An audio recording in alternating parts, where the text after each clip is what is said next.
নমস্কার। গতকালকে আমি আমার ইউটিউব চ্যানেলে একটি ভিডিও আপলোড করেছিলাম যেখানে আমি বলেছিলাম প্রচণ্ড গরমে যদি আপনি বাড়িতে এসি বসাতে চান তাহলে আপনার ইলেকট্রিক মিটারে কতটা লোড বাড়ানো উচিত, বা আপনি যদি আপনার ইলেকট্রিক মিটারে লোড বাড়াতে চান তাহলে তার প্রসেসটা কী আছে।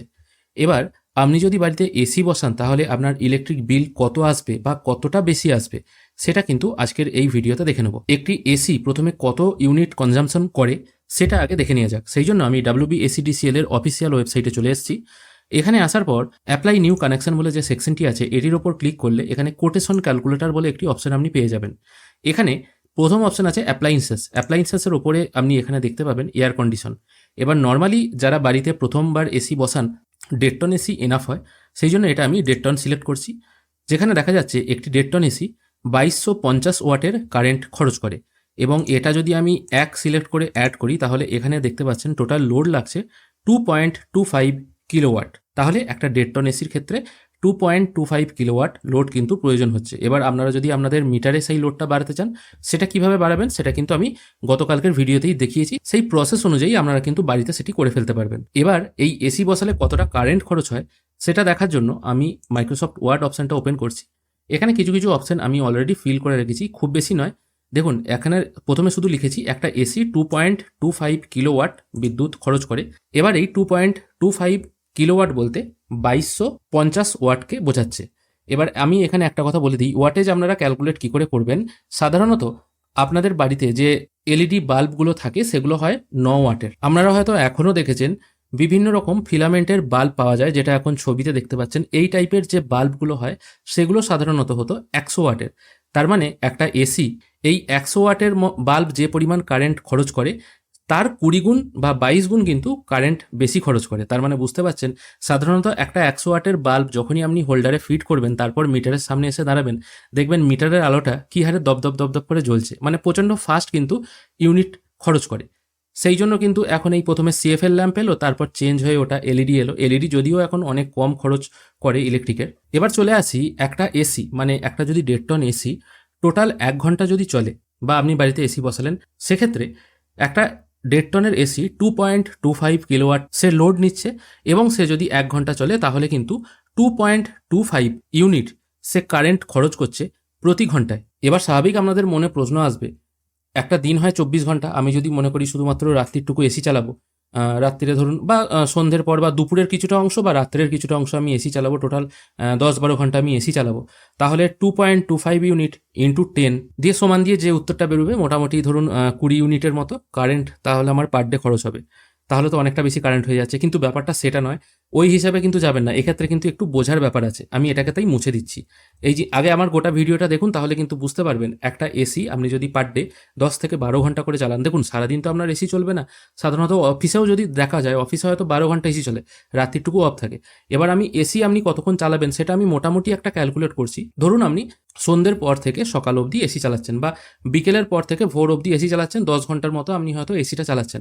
তাই 10 ঘন্টা হিসাবে আমরা ক্যালকুলেট করব একটা এসি 10 ঘন্টা চললে কতটা কারেন্ট কনজাম্পশন করতে পারে। এবার এটা বোঝানোর আগে আমি আপনাদের ফ্রিজের উদাহরণটা দিচ্ছি, কারণ এসি সবার বাড়িতে না থাকলেও ফ্রিজ কিন্তু সবার বাড়িতে আছে।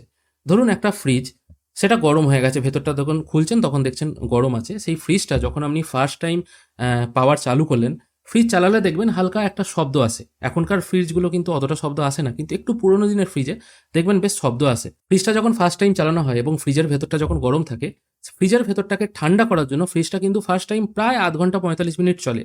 তারপর যখন ভেতরটা ঠান্ডা হয়ে যায় তখন দেখবেন ফ্রিজটা অটোমেটিক অটোকাট হয়ে যায়, আবার খানিকক্ষণ বন্ধ থাকে, আবার একটুখানি চলে, আবার একটুখানি চলে, আবার বন্ধ থাকে, এই হিসাবে চলে। কিন্তু প্রথমে যে একটানা 45 মিনিট ধরে ফ্রিজের কম্প্রেসারটা চললো, সেটা কিন্তু কন্টিনিউ যখন আপনি ফ্রিজটা চালাবেন তখন কিন্তু আর চলে না, তখন কিন্তু থেমে থেমে থেমে থেমে চলে। তার মানে একটা এসি আপনি যখন ফার্স্ট টাইম অন করছেন এবং আপনার ঘরের ভেতরটা যখন রুম টেম্পারেচার মোটামুটি ধরুন 40 ডিগ্রি, এবং আপনি চাইছেন সেই রুম টেম্পারেচারটাকে কমিয়ে 20 থেকে 25 ডিগ্রিতে আনার, তখন এসিটা আপনার কি করবে, সেই রুম টেম্পারেচারটাকে অতটা ঠান্ডা করার জন্য প্রথম দিকে কিন্তু অনেকটা চলবে, মানে তার হয়তো 1 ঘন্টা মতো সময় লাগবে সেই 40 ডিগ্রি টেম্পারেচারটাকে 20 ডিগ্রিতে আনার জন্য। সেই জন্য প্রথমের দিকে কিন্তু এসিটা প্রথম 1 ঘন্টায় 2.25 ইউনিট কিন্তু কারেন্ট খরচ করবে। এবার এসিতে সাধারণত দুটি পার্ট থাকে, একটা পার্ট থাকে ভেতরে এবং একটা পার্ট থাকে বাইরে। এবার যে বাইরের পার্টটি থাকে সেখানে দেখবেন একটা ফ্যান ঘোরে সব সময়, সেটা কিন্তু অল টাইম চলে, এসি অন করলেই কিন্তু সেই ফ্যানটি চলবে। এবার আমি ধরে নিচ্ছি সেই ফ্যানটি হচ্ছে মোটামুটি 250 ওয়াটের, সেই ফ্যানটি কিন্তু অল টাইম চলছে। এবার আমি যদি ক্যালকুলেট করি 250 ওয়াটের যে ফ্যানটি আছে সেটা হচ্ছে, ধরুন আমি 10 ঘন্টা এসি চালাচ্ছেন সেই হিসেবে ক্যালকুলেট করছি, সেটা যদি 10 ঘন্টা চলে তাহলে মোটামুটি আপনার ফ্যান বাবদ ইলেকট্রিক খরচ হবে। আমি প্রথমে এই 250 ওয়াটটাকে কিলোওয়াটে কনভার্ট করে নিচ্ছি। কিলোওয়াটে কনভার্ট করলে হয়ে যাবে মোটামুটি এটা 0.250 কিলোওয়াট ইন্টু 10, 2.5 ইউনিট। তার মানে এসির বাইরে যে ফ্যানটি চলে সেটি যদি 10 ঘন্টা চলে, কারণ সেটি সবসময়ই চলবে, এটা কিন্তু মাথায় রাখবেন, তাহলে সেটি 10 ঘন্টা চলার জন্য 2.5 ইউনিট কারেন্ট কিন্তু আপনার প্রতি 10 ঘন্টায় লাগছে। এবার এখানে একটা কথা বলে দিই, আমি ফ্রিজের উদাহরণটা যেমন বললাম, ফ্রিজটা যেমন প্রথমে ফ্রিজের ভেতরটা ঠান্ডা করতে অনেকক্ষণ চলবে, তারপর আস্তে আস্তে কিন্তু একটু চলবে একটু বন্ধ হবে। এসির ক্ষেত্রেও ঠিক একই, প্রথম দিকে একটু এসির কম্প্রেসার বেশিক্ষণ চলবে, তারপর কিন্তু অতক্ষণ চলবে না। এবার 10 ঘন্টা যদি আপনার টোটাল এসি অন থাকে, এসির ফ্যান 10 ঘন্টা চলবে, কিন্তু এসির যে কম্প্রেসার আছে সেটা কিন্তু মাত্র 5 ঘন্টা চলবে। সেক্ষেত্রে 5 ঘন্টার এসির যে মেশিনটি ঘরের ভেতরে থাকে সেটা চালানোর হিসেব বা সেটা কতটা কারেন্ট খরচ করছে সেটা একবার দেখে নিই। কিন্তু তার আগে এটা একটা ভাগ করে দিচ্ছি, না হলে আপনাদের বুঝতে অসুবিধা হবে। এখানে আমি লিখে দিই এসির কম্প্রেসার, আমি এসি সিও লিখছি। এসির কম্প্রেসার কিন্তু এখানে যদি 2 কিলোওয়াট কারেন্ট এখানে কিন্তু নিচ্ছে, আর এসির যে ফ্যানটা আছে, আমি এসি ফ্যান বলে এটাকে লিখে দিচ্ছি, এসির ফ্যানটা কিন্তু 0.25 কিলোওয়াট কারেন্টে চলছে।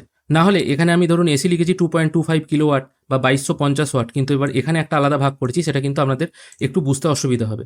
এবার এসি যেহেতু 2 কিলোওয়াটে চলছে, তাহলে এসির ক্ষেত্রে আপনার বিদ্যুৎ খরচ হবে, যেহেতু এটা 10 ঘন্টা চলছে ফ্যানটা, এসি তো 10 ঘন্টা চলছে না, মানে ভেতরের ইউনিটটা তো 10 ঘন্টা চলছে না, সেটা জাস্ট 5 ঘন্টা চলছে। সেক্ষেত্রে আপনার বিদ্যুৎ খরচ হবে 2 কিলোওয়াট ইন্টু 5 আওয়ার্স সমান হচ্ছে 10। তার মানে টোটাল যদি এসিকে চালানো হয়, আপনার টোটাল ধরুন এসি চলছে আপনার 10 ঘন্টা, 10 ঘন্টা এসি চালানোর জন্য ফ্যান এবং এসির ভেতরের মেশিনটা দুটো মিলে আপনার কারেন্ট খরচ করবে 10 প্লাস 2.5 ইউনিট, এটা কিন্তু 10 ইউনিট, মানে হচ্ছে 12.5 ইউনিট থেকে 13 ইউনিটের মতো কিন্তু এখানে বিদ্যুৎ খরচ করবে। যারা বুঝতে পারলেন না তাদের জন্য আরেকবার ব্যাপারটি বলে দিই, একটি 1.5 টনের এসি 2.25 কিলোওয়াট কারেন্ট খরচ করে বা 2250 ওয়াট কারেন্ট খরচ করে। এবার এই 1 ঘন্টা চালানোর হিসাবটা আমি প্রথমে এখান থেকে মুছে দিচ্ছি। আপনি যদি একটা এসি কিনে 10 ঘন্টা বাড়িতে চালান তাহলে সেক্ষেত্রে কত কারেন্ট খরচ হবে সেটা একবার বলে নিই। এবার এসির দুটো পার্ট থাকে, একটা ভেতরের ইউনিট একটা বাইরের ইউনিট। বাইরের ইউনিটে একটা ফ্যান থাকে, সেই ফ্যানটা সাধারণত 0.25 কিলোওয়াটের হয় বা 250 ওয়াটেজের কারেন্ট খরচ করে থাকে। আর এসিটা হয় মানে ভেতরের ইউনিটটা যেটা কম্প্রেসার থাকে সেটা মোটামুটি 2 কিলোওয়াটের মতো কারেন্ট লাগে। এবার আপনি যখন একটা এসি চালাচ্ছেন 10 ঘন্টার জন্য, বাইরের যে ফ্যানটা আছে সেটা কিন্তু অল টাইম 10 ঘন্টাই চলবে এবং ভেতরের যে এসি কম্প্রেসার আছে সেটা কিন্তু মাত্র 5 ঘন্টা চলবে। মানে টোটাল সবসময় যে চলে তা কিন্তু নয়। যখন এই রুম টেম্পারেচারের সঙ্গে এসিতে আপনি যে টেম্পারেচারটা এক করে দেবেন, ধরুন 20 মিলে গেল, তখন কিন্তু এসির কম্প্রেসার বন্ধ হয়ে যাবে। আবার যখন রুম টেম্পারেচার বাড়তে শুরু করবে তখন কিন্তু আবার কম্প্রেসার চলে সেই রুম টেম্পারেচারটাকে ঠান্ডা করে দেবে। ধরুন 20 থেকে 21 হলো, কম্প্রেসার চললো, এবার 20 থেকে 21 সেই 1 ডিগ্রি কমাতে এসির নিশ্চয়ই সারাক্ষণ চালানোর প্রয়োজন নেই, তাই খুব তাড়াতাড়ি সেটা ঠান্ডা করে দেয়। এবার এক্ষেত্রে হিসেবটা আসছে ফ্যান চলার জন্য, মানে ফ্যানটা যেহেতু 10 ঘন্টাই চলবে, 0.25 কিলোওয়াট ইন্টু 10 এই টাইমটা ফ্যান চলছে, তাহলে প্রতি 10 ঘন্টায় আপনার ইলেকট্রিক কনজাম্পশন হচ্ছে 2.25 ইউনিট। আর একটা এসি যেহেতু ভেতরের কম্প্রেসারটা সবসময় চলছে না, 10 ঘন্টায় এসি চালালে 5 ঘন্টা চলে, সেক্ষেত্রে আপনার এসি কারেন্ট খাচ্ছে 10 ঘন্টায় 2 কিলোওয়াট ইন্টু 5। 10 ঘন্টায় আমি এই কারণে বললাম 10 ঘন্টা এসি চালিয়ে রাখলে 5 ঘন্টা কম্প্রেসার চলছে, সেই জন্য 5 ঘন্টার হিসেবটাই আমাকে ধরতে হবে, ইন্টু 5 করলে এটা 10 হচ্ছে। আর যেহেতু বাকি 5 ঘন্টা এখানে চলছে না, তাহলে 5 ঘন্টার তো কোনো কনজাম্পশন নেই, সেক্ষেত্রে এটা 0 হবে, সেই জন্য এটা আমি 5 হিসাবে গুণ করেছি, তাহলে এটা 10 ইউনিট আসছে। তার মানে একটা এসি 10 ঘন্টায় 10 ইউনিট প্লাস ফ্যানের জন্য 2.5 ইউনিট, 12.5 ইউনিট থেকে 13 ইউনিটের মতো কারেন্ট খরচ করে। এবার আপনাদের ইলেকট্রিক বিলে যদি 10 ঘন্টা করে আপনারা এসি চালান, স্বাভাবিকভাবে পার ডে 12 থেকে 13 ইউনিটের মতো কারেন্ট বেশি লাগবে। এবার তার সাথে আপনাদের বাড়িতে আরও অন্যান্য অ্যাপ্লায়েন্সেস আছে। ধরুন আপনার বাড়িতে গ্রীষ্মকালে বিল আসে 3,000 টাকার মতো। এবার যেহেতু রুরাল এলাকায় বিল হয় 3 মাস অন্তর, সেই জন্য পার ডে যদি আপনার 13 ইউনিট করে কারেন্ট এক্সট্রা লাগে, সেক্ষেত্রে আপনার 3 মাসে বিলে কত টাকা বেশি আসবে সেটা একবার দেখে নিই। মানে আপনার যেটা বিল আসছে সেটা তো আসছেই, প্লাস এখানে আরও কত টাকা চাপবে সেটাও একবার দেখে নিই।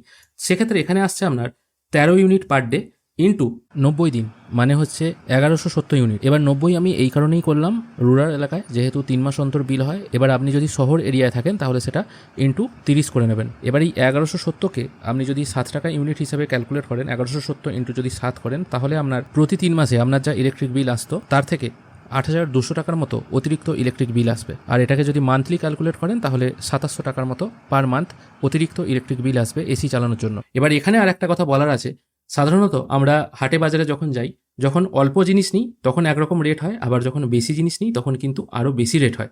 কিন্তু ইলেকট্রিকের ক্ষেত্রে সেটা সম্পূর্ণ উল্টো হয়ে যায়।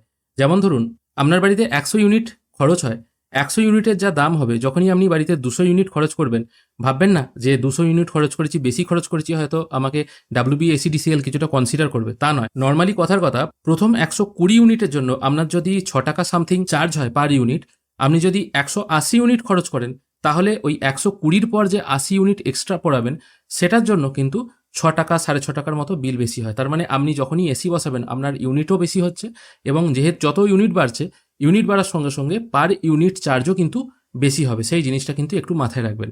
আশা করি এই ছোট একটি হিসেবের মাধ্যমে আপনাদেরকে বোঝাতে পারলাম বাড়িতে যদি আপনি একটি 1.5 টনের এসি বসান সেক্ষেত্রে আপনার মোটামুটি ইলেকট্রিক বিল কতটা বেশি আসতে পারে। এবার যদি আপনি 10 ঘন্টা না চালিয়ে 5 ঘন্টা চালান তাহলে হয়তো একটু কম হবে। কেউ যদি মনে করেন শুধু 2 ঘন্টা চালাবো তাহলে আরও কম হবে। জাস্ট একটা ছোটোখাটো হিসেবের মাধ্যমে আমি কিন্তু জিনিসটা দেখাতে চাইলাম। 10 ঘন্টাই যে কেউ চালাবে তা কিন্তু নয়। এবার যদি কেউ 5 ঘন্টা চালায় সেক্ষেত্রে তার হয়তো একটু অর্ধেক হবে। কিন্তু এবার অর্ধেক হওয়ার ব্যাপারটাও ভুল। 13 ইউনিটের জায়গায় 6.5 ইউনিট কিন্তু হবে না, কারণ প্রথম 1 ঘন্টায় এসি কিন্তু দুটো জিনিসই চলে, কম্প্রেসারও চলে এবং বাইরের ফ্যানটাও চলে।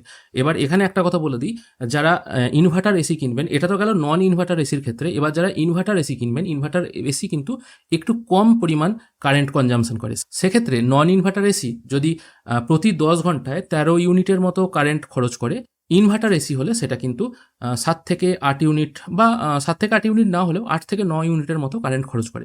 তাই আপনারা চেষ্টা করুন যদি বাড়িতে এসি বসান, ইনভার্টার এসি বসাতে, তাহলে কিন্তু আপনাদের বিদ্যুতের সাশ্রয় অনেকটা বেশি হতে পারে। আশা করি আজকের ভিডিওর মাধ্যমে আপনাদেরকে বোঝাতে পারলাম বাড়িতে যদি আপনারা এসি বসান সেক্ষেত্রে কতটা খরচ হতে পারে। আশা করি আজকের ভিডিওটি আপনাদের ভালো লেগেছে। যদি ভালো লেগে থাকে অবশ্যই একটি লাইক করবেন। ভিডিও দেখার জন্য অসংখ্য ধন্যবাদ। ভালো থাকবেন।